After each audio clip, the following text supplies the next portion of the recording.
Y aller. Alors on va consacrer le cours à la mémoire d'un ancien élève de la yeshiva qui s'appelait Shimon ben Chana. Shimon ben Chana Toati, qui était il y a quelques années et qui est parti de ce monde, qui nous a quittés il y a quelques années. Donc, comme c'est cette semaine l'anniversaire de son départ, alors on va consacrer le cours à sa mémoire. La parashat Kitavo, et elle a des mitzvot qui sont pas actuels, puisque ça parle d'amener les bikurim, d'amener les prémices au Beth Amikdash. Donc on n'a pas tellement de mitzvot qui nous concernent aujourd'hui, quoi. Donc on va traiter d'un problème qui nous regarde, c'est les brachot sur ce qu'on mange. Ah oui. Les brachot, quand on mange, il y a écrit dans le Talmud, il y a écrit que un individu n'a pas le droit de profiter de ce monde sans bénir Dieu. C'est comme s'il volait. Il utilisait le monde sans permission. Et dès qu'il fait une bénédiction, le monde lui appartient. Tu as le droit d'être propriétaire de ce monde si tu reconnais le Créateur dans chaque chose. D'accord ? Et à tel point, c'est une discussion intéressante parce que dans le Shulchan Aruch, on pose une question: si quelqu'un mange pas cachère, il mange quelque chose d'interdit, soit de la Torah, du cochon ou une viande pas, ou des huîtres, ou alors rien que de Rabbanan. Par exemple, il a fini de manger de la viande et tout de suite après il mange du fromage. Bon, donc c'est ce qu'on appelle le Rabbanan. Donc il y a une discussion là-bas très intéressante entre le Rambam et son collègue de Montpellier qui s'appelait le Ravad, Rabbi Abraham Ibn David Raïved, qui habitait à Montpellier. Et ils sont en marloquette là-dessus parce que le Rambam il dit quelqu'un qui mange pas cachère, c'est honteux qu'il fasse une bracha dessus. Honteux. Alors que le Ravad dit pas du tout. Il y a bien écrit dans la Gemara, celui qui mange, celui qui veut profiter de ce monde-là, n'a pas le droit de le faire sans bracha. Donc, même s'il mange pas cachère, il doit faire une bénédiction. Il n'a pas le droit de manger sans bracha. Donc c'est c'est énorme. Alors je donnais un exemple pour illustrer, parce que vous auriez pu dire, mais attends, il faut être vraiment absurde. Si déjà il mange pas cachère, il va mettre une calotte sur la tête pour faire une bracha, c'est un comportement bizarre. Alors j'ai raconté ça, c'est historique, qu'il y avait des gens qui, le vendredi soir, par exemple, ne pouvaient pas se passer de manger le couscous avec des boulettes et faire kidouche, etc. Seulement, ils n'avaient pas la foi ou la patience d'aller chercher une boucherie cachère loin de chez eux, donc ils achetaient la viande en bas, chez Bernard, boucherie Bernard. Et donc ils faisaient le repas du Shabbat, mais avec la viande pas cachère. Il y en avait même, on allait plus loin, il y avait même des mamans qui cachérisaient cette viande. Elle l'achetait chez le boucher pas cachère, et elle faisait le salage, le rinçage, etc. Donc si vous écoutez le Rambam, donc maintenant ces gens ils vont faire kidouche avec les chalotes, ils vont faire Shabbat, et ils vont inviter la famille, ils vont manger. Donc d'après le Rambam, c'est horrible, ça n'a aucun sens de faire des brachot sur un repas comme ça. Mais d'après le Ravad, il dit ben tant pis, c'est vrai que c'est pas cachère, mais on n'a pas le droit de profiter de ce monde-là sans bracha. Oui, donc en fait, si vous allez les voir, vous pouvez pas leur dire mais tu es fou, de quoi ça a l'air de faire kidouche, faire kidouche, ou bien il y a des gens qui achetaient du vin pas cachère pour faire kidouche. Il n'y a pas de vin cachère, alors ils achetaient du vin du Préfontaine, etc., etc. Donc vous voyez bien que le Ravad, il te dit interdiction de profiter de ce monde-là sans bracha. Donc c'est très important parce qu'en fait, nous on dit cachère, pas cachère, mais il y a des gens qui achètent n'importe quoi des fois. Ils achètent n'importe quoi et vous n'auriez pas mangé ça, mais eux ils le mangent. Alors vous allez dire non, ne fais pas de brachot, ça sert à rien. Il faut se taire et les laisser faire, parce qu'il faut aller comme le Ravad. Vous parlez là des différentes ashgachot ou vous parlez non, différentes ashgachot, encore ça va. Ah, okay. On parle de trucs qui seraient complètement farfelus, quoi. En fait, c'est parce qu'ils n'avaient pas fait la shrita, c'est parce que la viande n'avait pas... Ah, c'est de la... Mais ils achetaient la viande chez le boucher en Bernard, en bas. Est-ce que des fois les gens ne confondent pas que cachérisation et... Non, les gens, ils confondent le cérémonial avec avec la vérité, quoi. Ils disent, bon, il vaut mieux ça, marquer le coup, Shabbat soit Shabbat, couscous boulette, c'est quand même un principe immuable. Cachériser la viande, elle le faisait. Non, ça sert à rien de cachériser la viande quand elle n'est pas cachère. Oui, mais peut-être qu'ils savaient pas. Non, dis pas qu'ils ne savaient pas. Ils savaient, mais ils disaient, il vaut mieux... Quand leurs enfants étaient mariés avec une Goya, par exemple, ils disaient, comment ton fils est marié avec une non-juive, mais elle fait le couscous mieux qu'une juive, qu'est-ce que tu crois? Elle a acquis ses lettres de noblesse. Voilà, donc on te dit, tu ne peux pas profiter de ce monde-là sans bracha. Donc évidemment,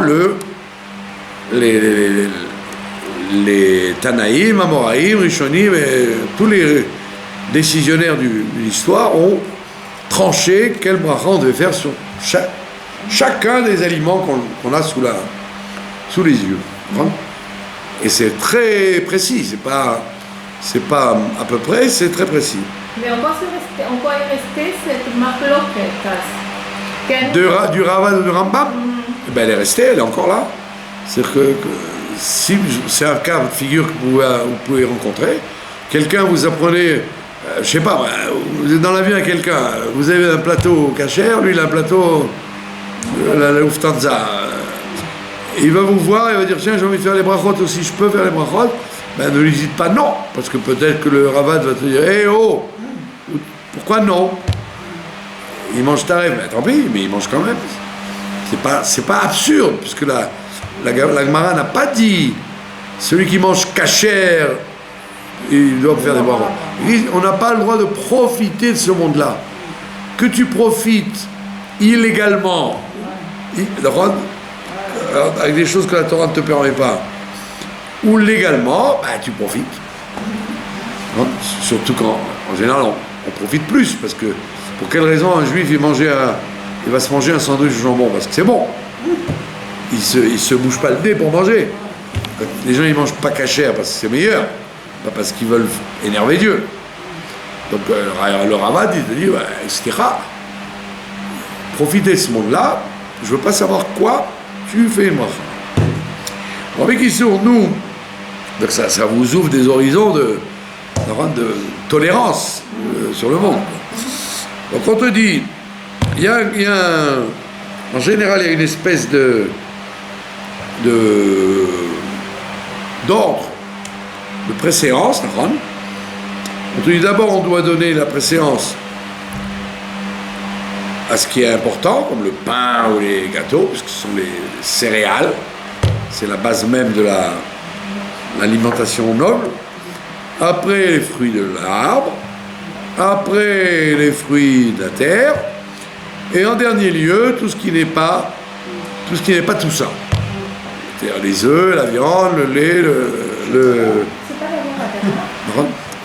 on appellera ça chez Akol Nia Bidvaro. Alors, dans la logique du respect des lois, on devrait, si on est dans une situation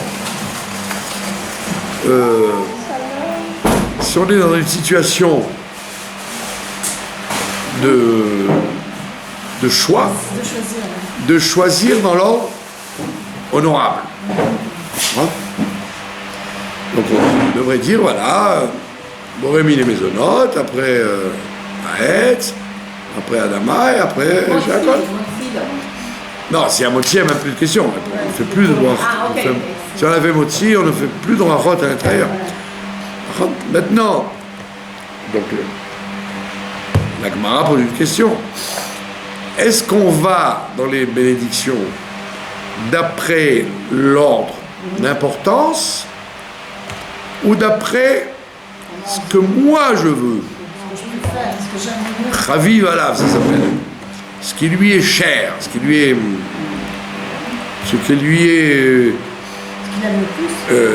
voilà, aimable. Et là, la réponse ultimative, comme on dit, c'est qu'on va d'après ce qu'on veut, pas d'après ce qui est important.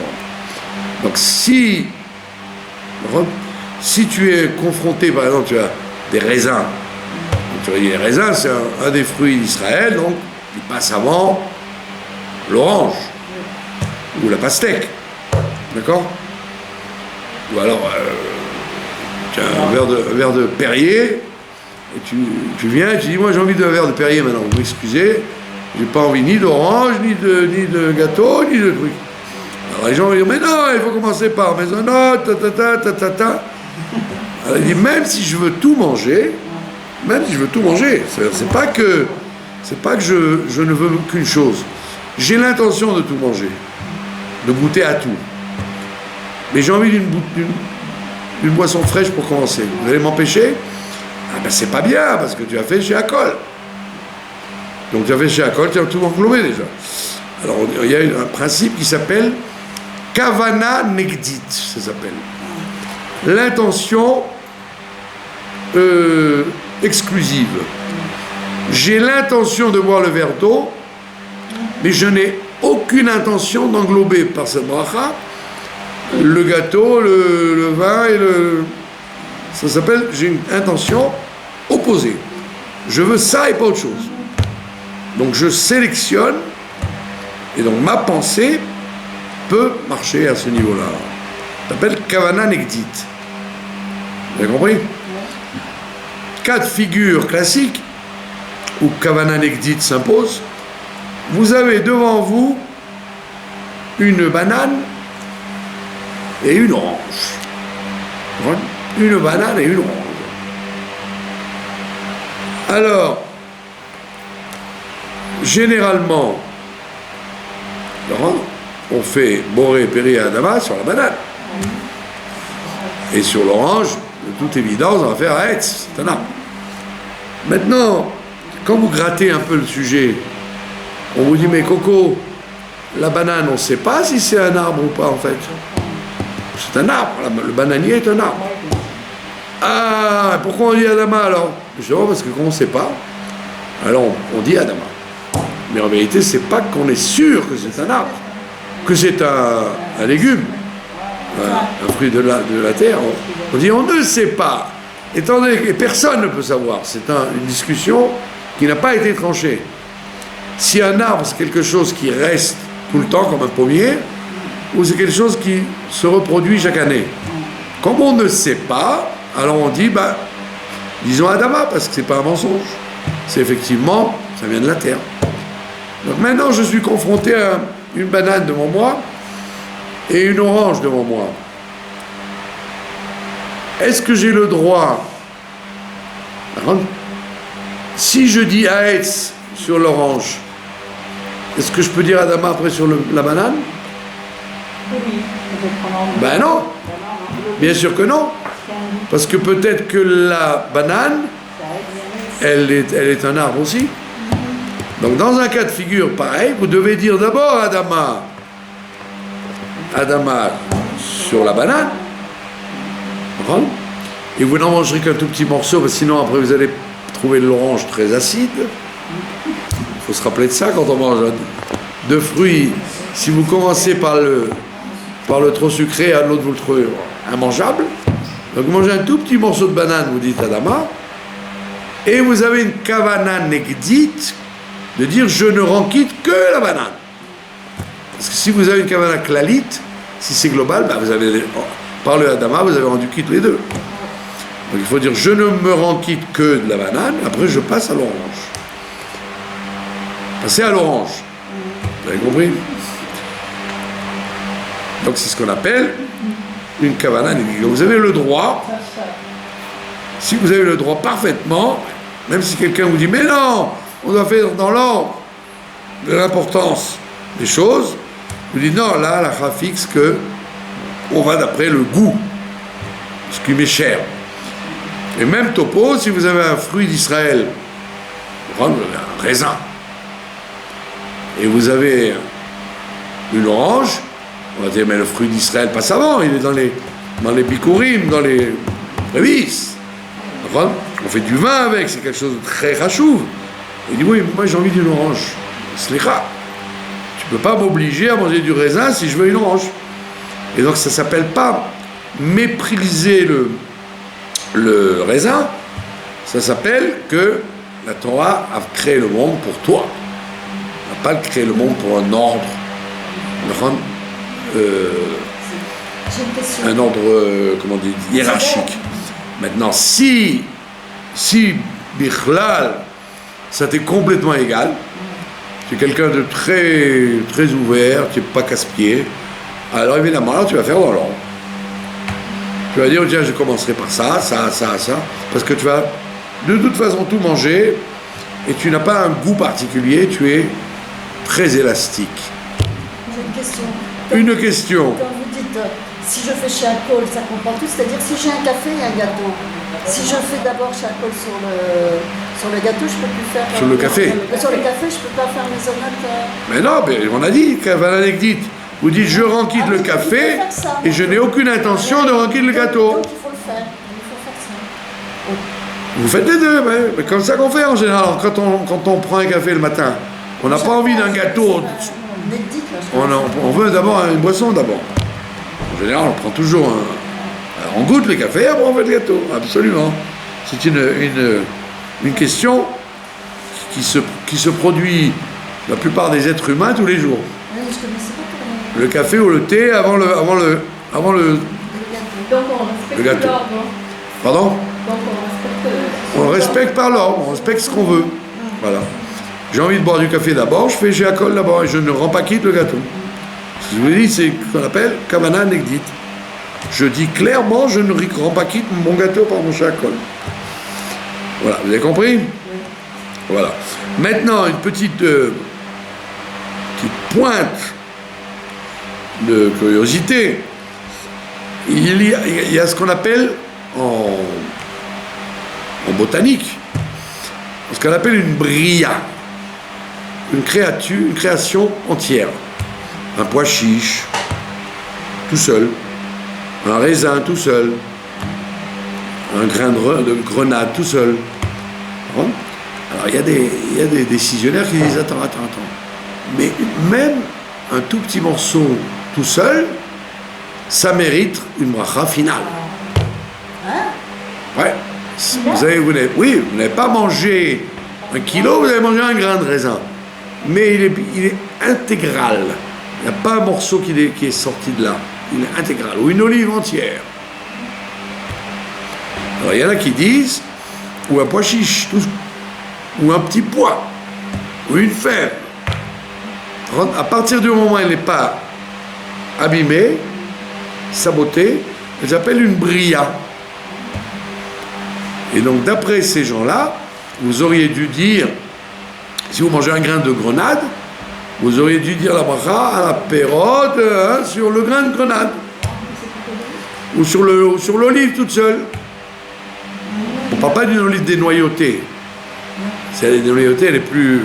Dans une olive, des grosses olives dures, où il n'y a pas de risque de verre, parce que c'est tellement compact.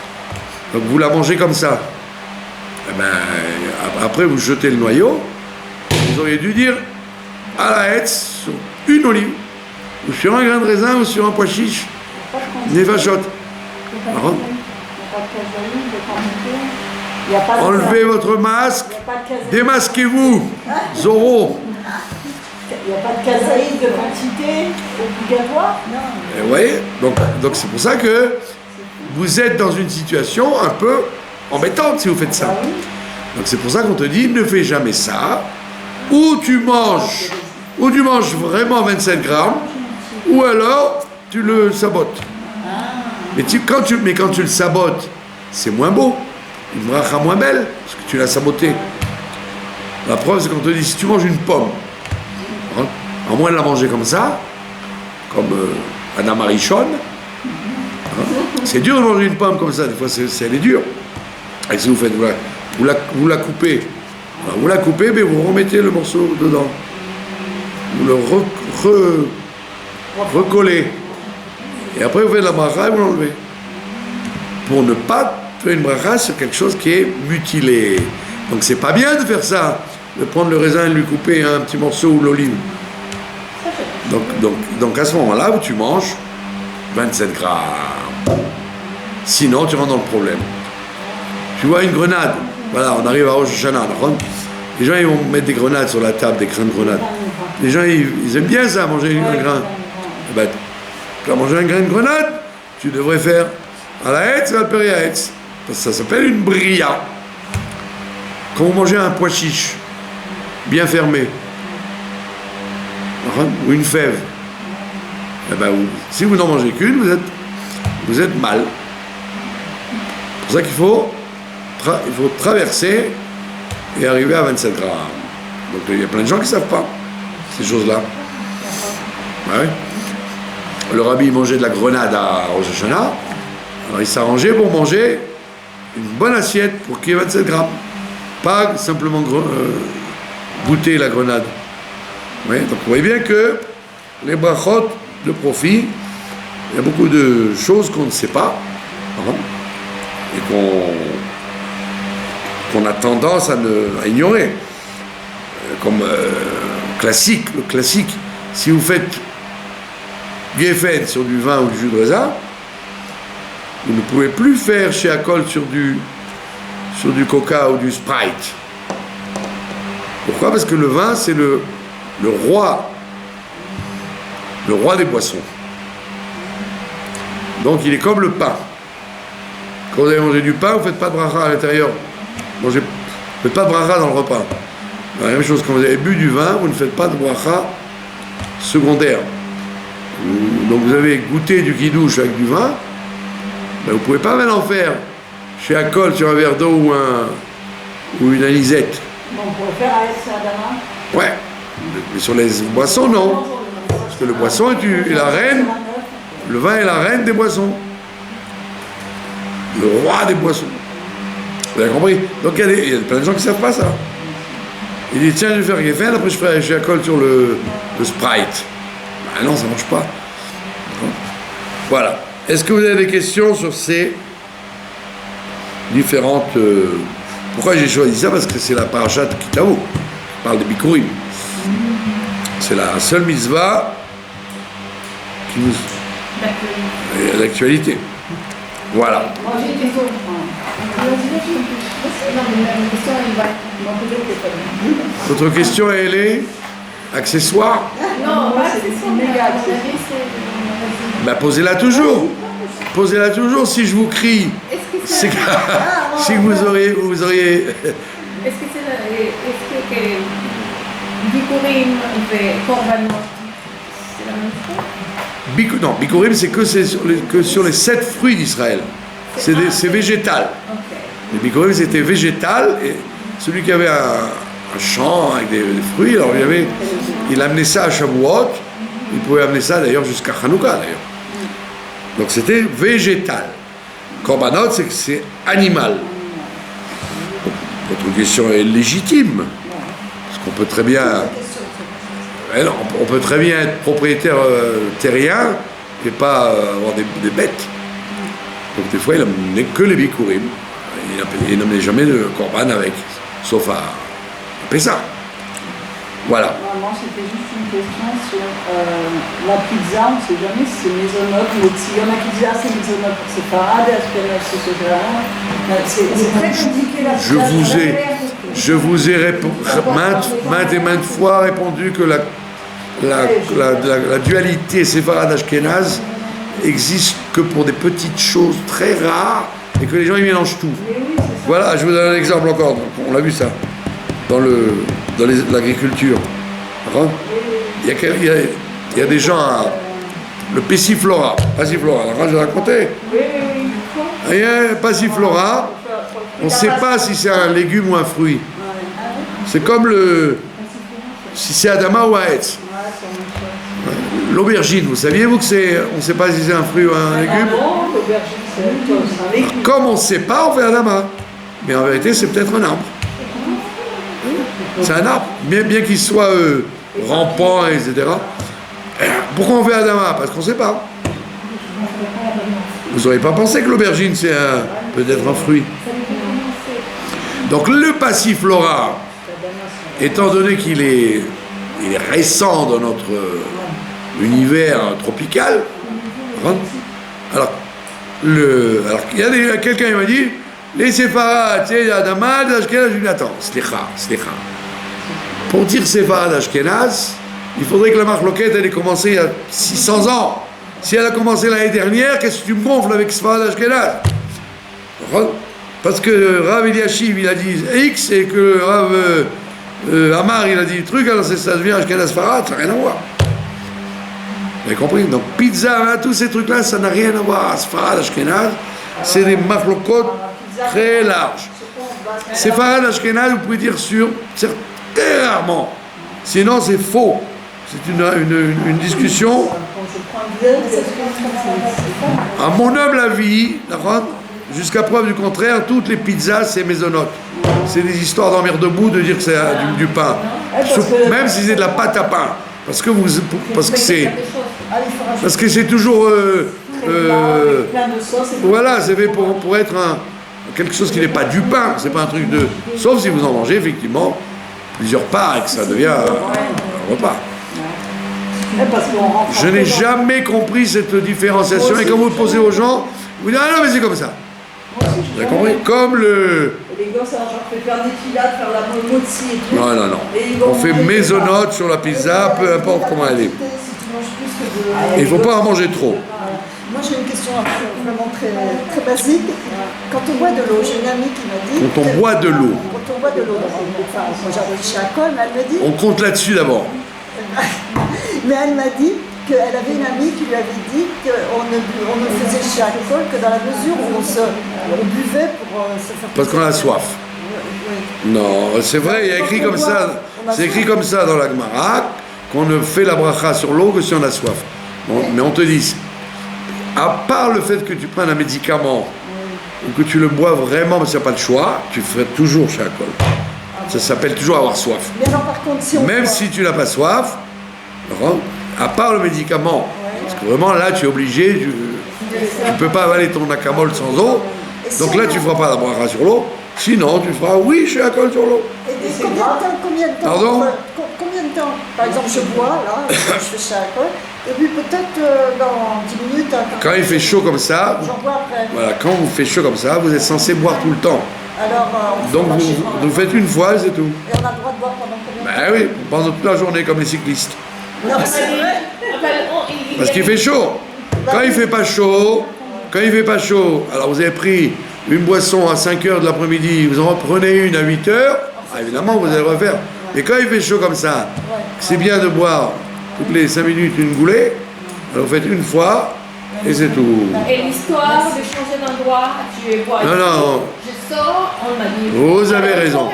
À À l'époque, c'était comme les Arabes. Quand ils se mettaient à table, ils ouvraient la ceinture, ils bougeaient pas. Ils bougeaient pas, c'était comme les Bédouins. Ils vous invitent chez les Bédouins chez eux, vous asseyez, vous n'avez pas le droit de vous lever. Ils vont servir du café, du thé, des gâteaux, Mais aujourd'hui, nous vivons dans le monde du fast-food, young food. Donc c'est connu que quand vous commencez un truc, mangez une pomme, alors. Et puis quand le téléphone sonne, vous voulez parler dehors, eh ben, on ne vous oblige pas à refaire parce qu'en vérité, on est très très souple aujourd'hui. On évite de refaire parce qu'en vérité, on est très très souple. Avant, on vous dit, tu as mangé et tu vas accompagner ton ami à la porte. Quand tu reviens, tu refais les brachot.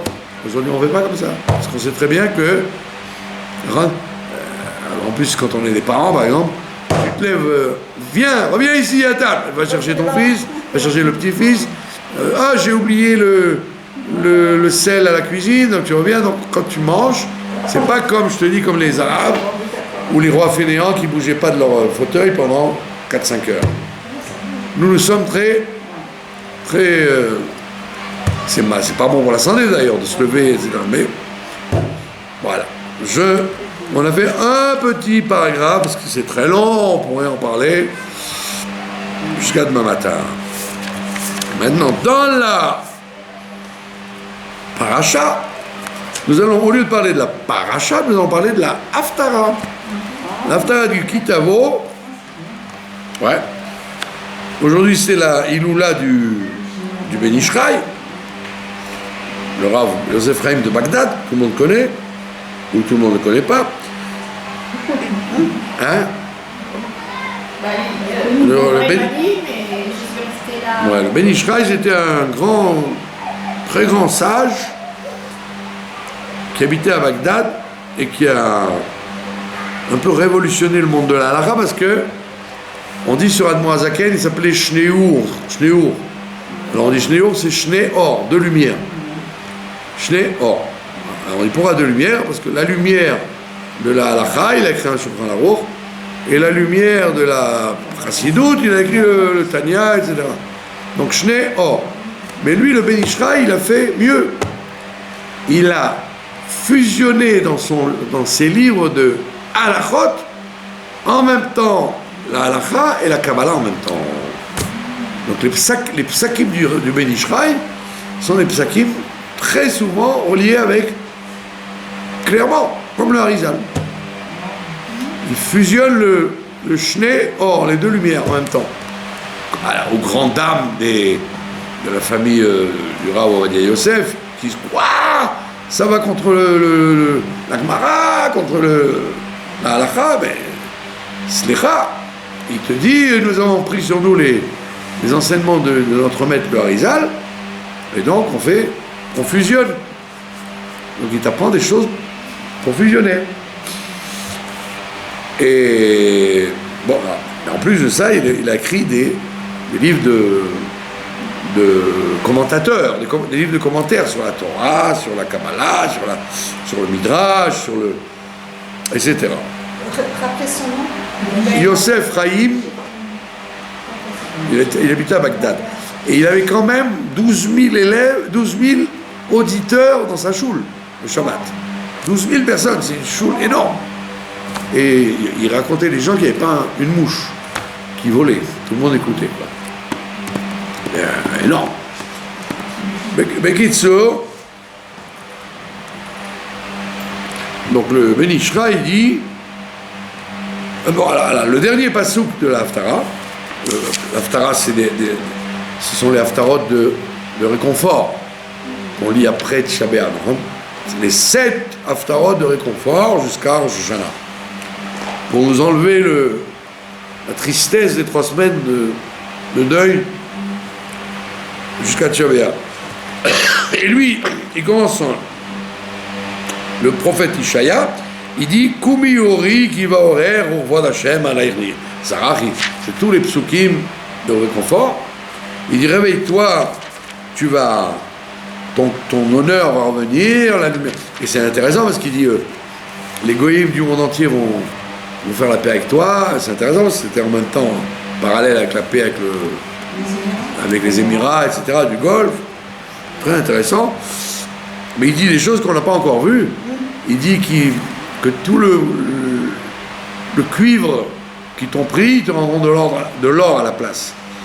Alors on dit qu'ils rendront tout les goïms qu'ils ont volé pendant tout le temps de l'exil, qu'ils ont pris au Bnei Israël à travers l'histoire.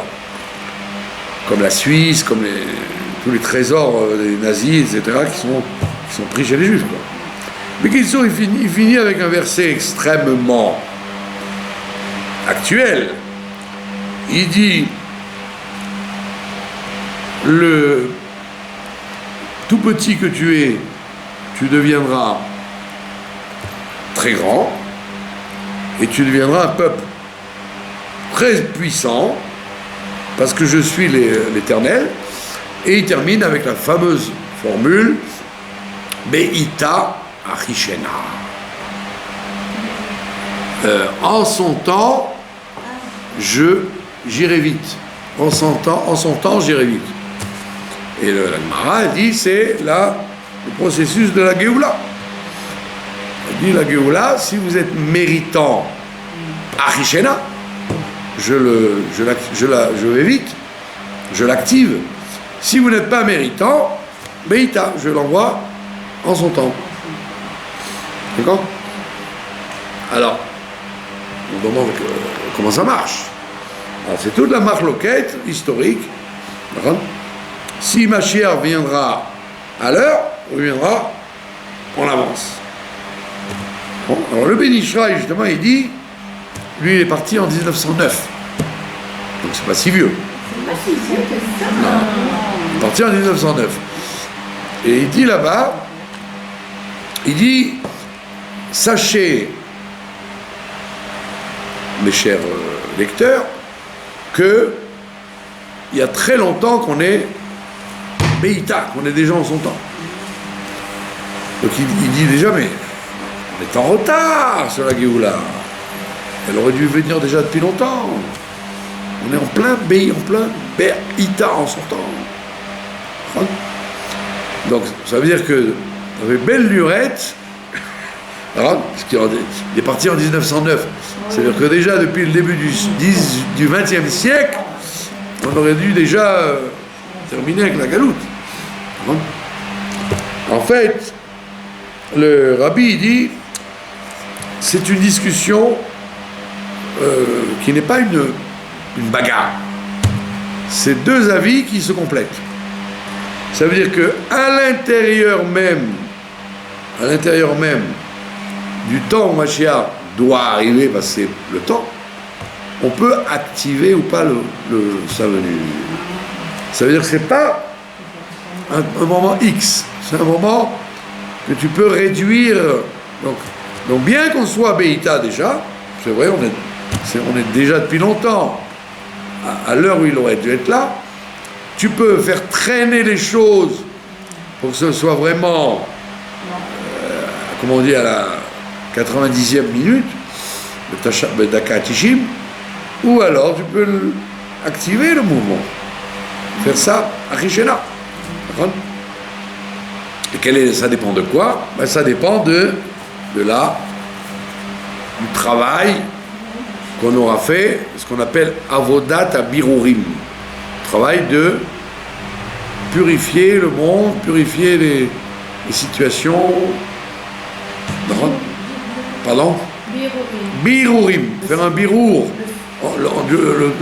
Trier le bien et le mal dans les pays, dans les langues, dans les situations, etc. Alors maintenant, le Ben Ishra, il dit attends, mais qu'est-ce que tu crois? Parce que les idées que le rabbi ramène, c'est des idées classiques du Harizal, etc. C'est pas des nouveautés de la Chassidoute. C'est un truc classique. Alors le rabbi dit, on a fini à Avodat Abirurim, et donc Mashiach doit venir. Maintenant le Ben Ishra, il dit attends. Qu'est-ce que tu crois? Que Dieu, il attend vraiment, qu'il n'y ait plus rien à faire pour amener la Géoula, il dit non. Il dit il y aura une lachlouchit, il y aura de l'humidité encore, il y aura encore des petites choses à faire. On ne demande pas au monde, ni au peuple juif, d'être parfait pour emmener la Géoula. On n'attend pas le côté fin. Tant que vous n'avez pas fini, je vous lâche pas. Non, on sait très bien que c'est impossible de faire du travail parfait. Donc on te dit, Ben Ishra, il dit, il y aura de l'humidité, c'est-à-dire ce ne sera pas sec entièrement. Il y aura encore des choses à faire, mais ça, c'est pas gênant. C'est-à-dire que le bon Dieu, il t'enverra la Géoula malgré le fait que tu ne peux pas dire « Ah, il y a encore des choses à faire ». Oui, mais qui t'a dit qu'il n'y aura pas des choses à faire? Pardon? Qui a dit que c'est nous qui devons faire? Peut-être que c'est le Mashiach qui a aussi du travail à faire.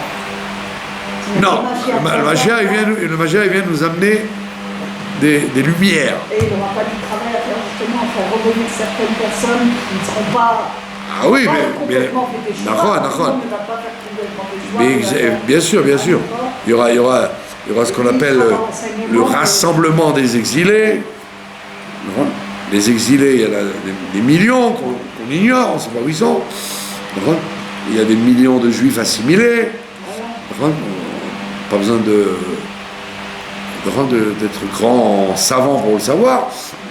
Alors, donc on ne parle pas de ça. Ça, c'est un travail après, postérieur. On parle de ce que nous, on aurait pu faire. Donc tu aurais dit, attends, mais regarde, il y a plein de choses qui ne vont pas. Comment tu peux espérer et dire qu'on est Béïta? Ben oui. Ça n'a rien à voir. Parce qu'il faut voir le travail en gros. Comment c'était depuis la création du monde jusqu'à maintenant. D'accord?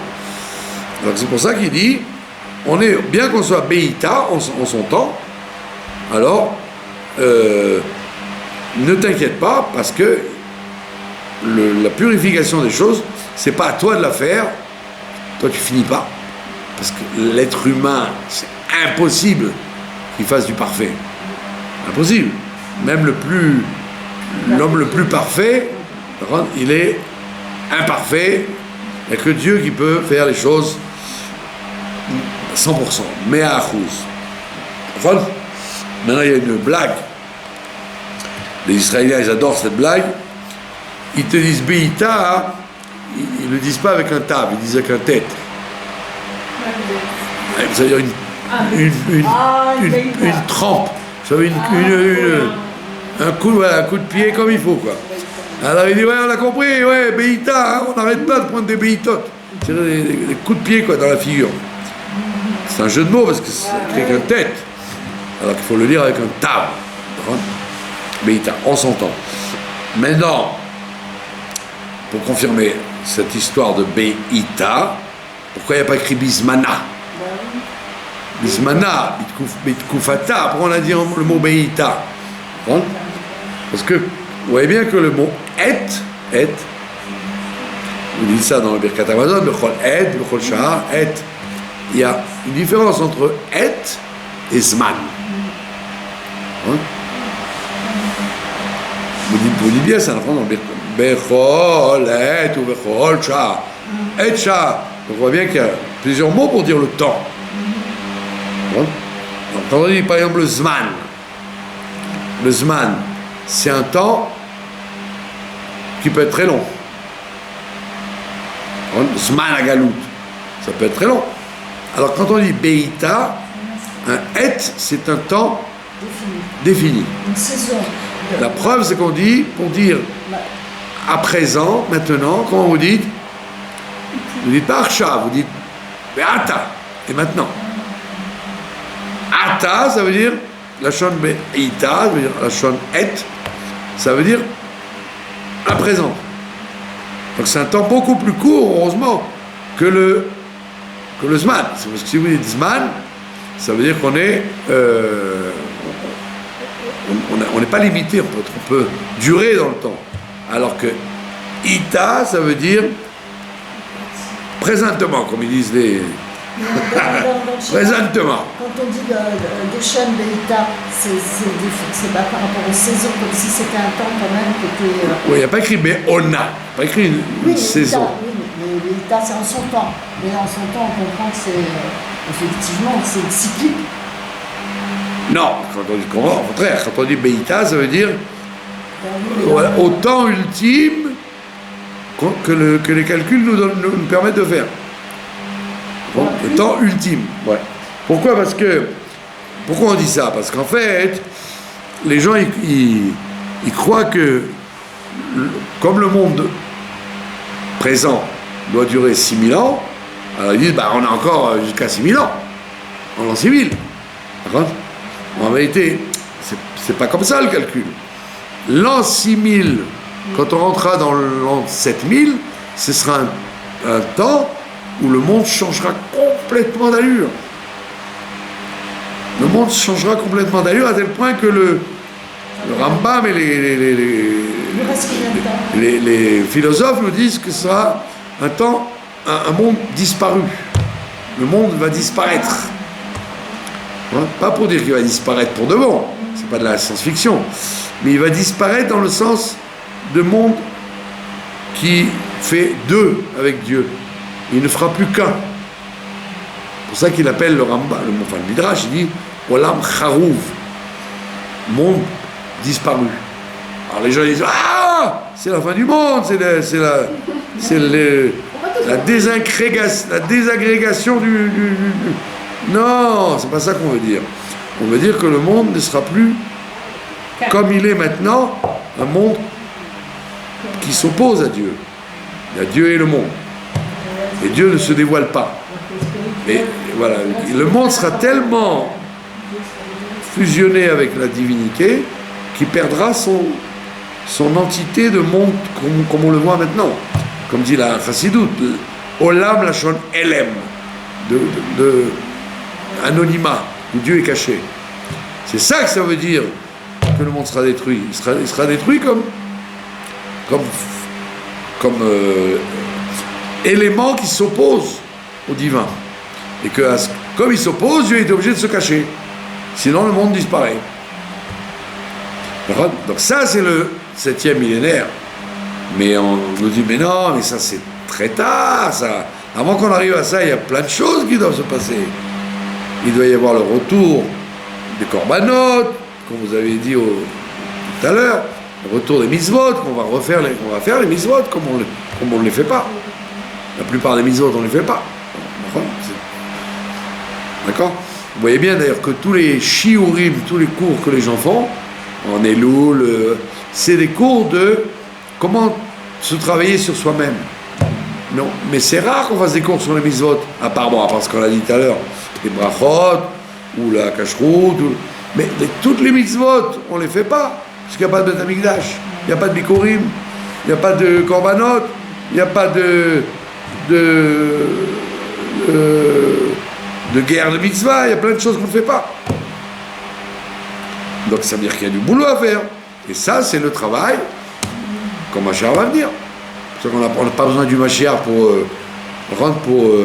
répéter les mêmes drachot, qu'il faut travailler sur l'orgueil, sur la colère. Ça sera fait tout ça.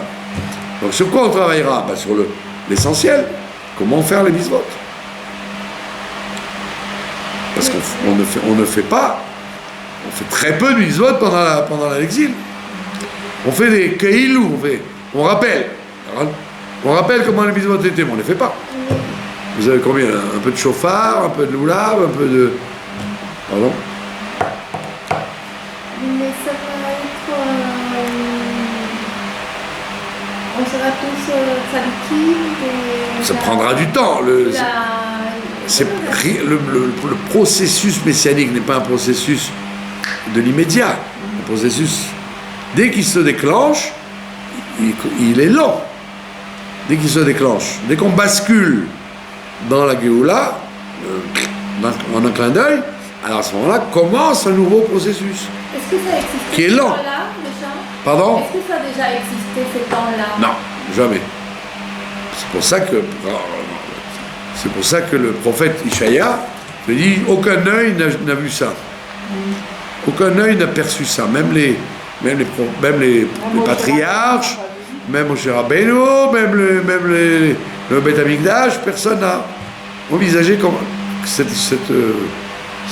vision des choses. Et c'est pour ça que ça prend tellement de temps, c'est tellement fatigant, c'est tellement usant, parce que c'est un phénomène où le monde bascule dans une dimension qu'il n'a jamais connue. Jamais connue. Même au moment de la Torah a été donnée, même dans la tête de nos patriarches, qui étaient des prophètes. Donc c'est un truc, c'est ça qu'il y en a qui ont peur. Parce qu'ils disent, ah, c'est l'inconnu. Oui, c'est l'inconnu, mais comme on est croyant, et comme on a dit l'autre fois que Dieu il est bon, le bon Dieu, donc on ne s'inquiète pas que ça va bien se passer pour tous les hommes de bonne volonté dans le monde. Bon. Donc c'est pour ça qu'on dit, on donne cette haftara comme quelque chose d'encourageant, quoi. De te dire, je te garantis que ta lumière va commencer à briller dans le monde. Bon. Effectivement, quand on lit ça maintenant, on voit qu'on a beaucoup avancé depuis le temps que Ishaïa a écrit ça. On a beaucoup avancé. Vous voyez, si vous imaginiez au temps des croisades, ou pendant l'Inquisition, ou pendant la Shoah, quand il lisait ces Haftarot, il disait de quoi il parle. De quoi il parle? Il dit, tous les goïms vont venir, ils vont t'amener des bateaux de trésors, ils vont s'excuser, ils vont te couronner roi, ils vont t'applaudir. À cette époque-là, c'était un peu utopique. Hein? Alors qu'on voit aujourd'hui, effectivement, on a bien avancé dans ce domaine-là. D'accord? Et donc, pourquoi on lit cette Haftara en même temps? Pour nous faire le pendant par rapport à toutes les malédictions de la Parashat Kitavo. Hein? Quand vous lisez le pshat des malédictions, ça fait peur. Donc on te dit, tout ça sera derrière nous. Hein? Toutes ces catastrophes sont derrière nous. C'est pour ça que je dis aux gens, Parashat Kitavo, c'est normal qu'ils fassent une canicule épouvantable, parce que au lieu d'avoir les 98 malédictions, avec les horreurs dont elle parle, donc les mères qui mangent leurs enfants, et les gens qui partent en exil sur les bateaux, qui ne reviendront pas, etc. Alors Dieu dit, bon, tu sais, c'est une semaine où il y a des choses dures, allez, moi je t'envoie je monte un peu le volume de la chaleur. C'est bien payé, c'est pas tellement difficile à supporter, surtout à notre époque de masgan et de ventilateur. D'accord? Donc c'est pour ça qu'on te console en te disant, toutes les malédictions, tu les auras derrière toi, elles seront terminées, et la pire des malédictions dont il parle là-bas, c'est la Shoah. Il dit, je t'emmènerai même une catastrophe qui n'est même pas écrite dans le livre. Comme ça il dit. J'ose même pas te le dire tellement ça sera grand. La plupart des gens ils disent, c'est la Shoah qui parle, parce qu'ils ne donnent pas d'illustration. Malédiction qui n'est même pas dans ce livre. Donc tout ça sera derrière nous. C'est pour ça qu'on dit, on vivra un monde éclairé par la venue du Mashiach. Est-ce que vous avez des questions? Et donc tout ça c'est dans la vision du Ben Ish Chai. Le bon Dieu nous a préparé avec le Covid en réalité, parce que tout le monde dit c'est une situation du jamais vu, on n'a jamais vu ça, qu'on ne peut pas maîtriser, il y a la technologie, mais nous on ne trouve rien, on n'y arrive pas, et c'est le monde entier qui a été touché.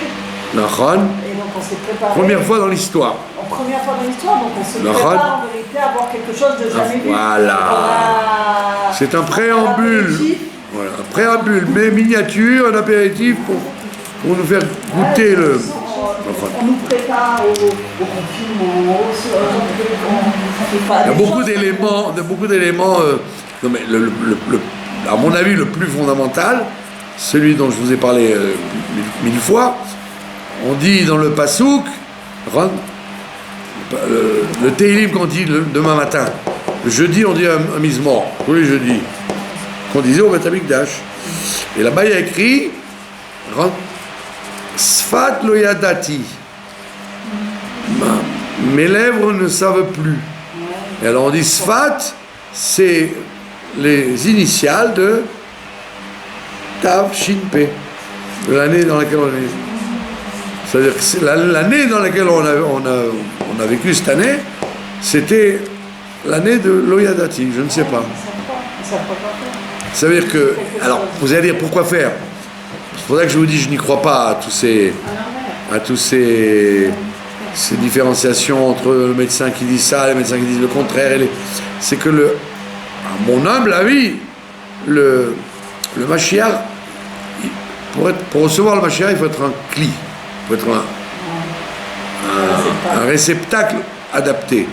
Or, la seule façon d'être adapté à la vision du Mashiach, c'est d'être je ne sais pas. Quand tu es je sais, on te dit mais tu peux pas être un réceptacle. Ça veut dire que tu viens avec tes connaissances et tes barrières et tes limites et tes conclusions.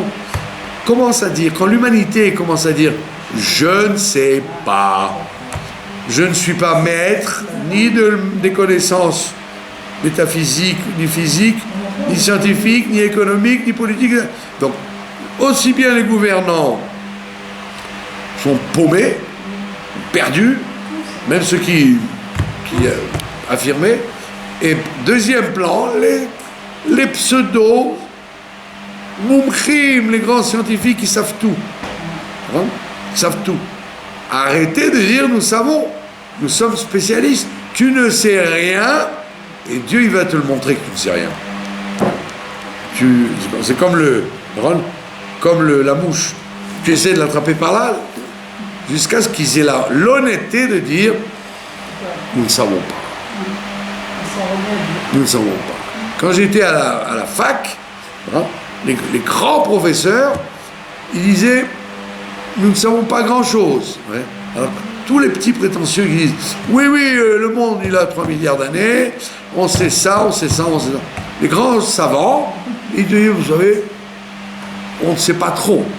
On sait que un peu du iceberg. Ça, c'est de la vraie sagesse. Mais dans le monde moderne, il faut dire je sais. Mais tu sais pas, laisse-nous tranquille. Donc à mon avis, c'est la raison d'être de tout ça, c'est pour déstabiliser l'Occident orgueilleux qui croit tout savoir et qui croit tout gérer. Ouais. Je vous ai raconté cette histoire-là, que pendant plusieurs années, il y avait des gens qui me disaient, vous savez, je suis venu en Israël parce que je voudrais... on a déterré mon père ou mon grand-père d'Europe ou peu importe, et on veut l'amener ici. Et il m'a dit, vous me croirez ou pas, monsieur le rabbin, mais mon grand-père, il était intact. Premier exemple. Plusieurs fois, il me disait, mon père, il est mort il y a 25 ans, 30 ans, vous me croyez ou pas, mais il était intact. J'ai dit, c'est marrant ça. C'est pas une fois, c'était un phénomène. C'est incroyable. Intact, c'est merveilleux. Parce que c'est, en général, les vers, la vermine, elle fait son travail. Là, il était intact. Alors, quand vous entendez plusieurs témoignages comme ça, vous dites, bon, celui-là, peut-être son père, c'est un homme spécial, qui a travaillé sur son corps. Mais quand vous voyez des tas de gens, à la fin, vous voyez que c'est des gens simples, quoi. Pourquoi? Une émission sur Réchet Bête que j'attrape au hasard, pas du tout prévu. Elle dit, la dame, Aux États-Unis, ils ont vérifié que beaucoup de corps sont intacts après des années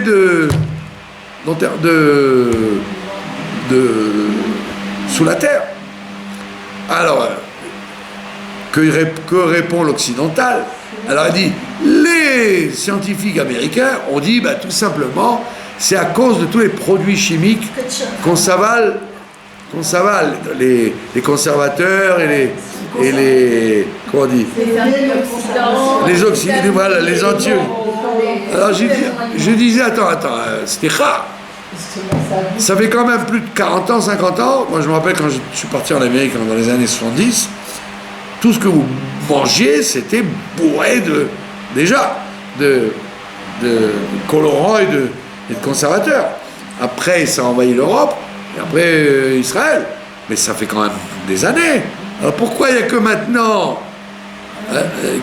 que les colorants et les conservateurs nous jouent sur nous? J'ai dit, non seulement moi je l'ai entendu au niveau individuel, mais il te dit que c'est un phénomène mondial. J'ai dit, c'est quand même incroyable que les corps des êtres humains restent intacts. Ça veut dire qu'il y a un sujet de... Alors, au lieu de dire, nous ne savons pas, il y a peut-être quelque chose de caché, de métaphysique, non, c'est parce qu'on a trop mangé, on a trop bu de Coca-Cola. Oui. Donc ça veut dire que à mon avis, peut-être je me trompe, parce que j'en sais rien, peut-être c'est faux, mais à mon avis, c'est ça la clé du problème, c'est d'arriver à la déstabilisation de l'orgueil de l'Occident qui veut toujours tout savoir et tout gérer et tout prévoir. Là, on te dit, tu prévois rien du tout. Et quand tu auras dit « je ne sais pas », c'est là qu'on verra que tu es un grand. Je ne sais pas. C'est pas difficile à dire. Hein, comme il disait Descartes. Hein. Tout ce que je sais, c'est que je ne sais rien. Ben, c'est tout. Voilà, le cours était offert, était prononcé à la mémoire, on l'a dit, de Shimon ben Hana Twati. Allah va shalom. Voilà, que je repose en paix. Je vous remercie de votre attention. Shabbat shalom, et que le bon Dieu nous délivre très très vite pour que nous puissions dire je sais. À ce moment-là, on saura la vérité, l'exactitude sur les choses. Est-ce que vous pouvez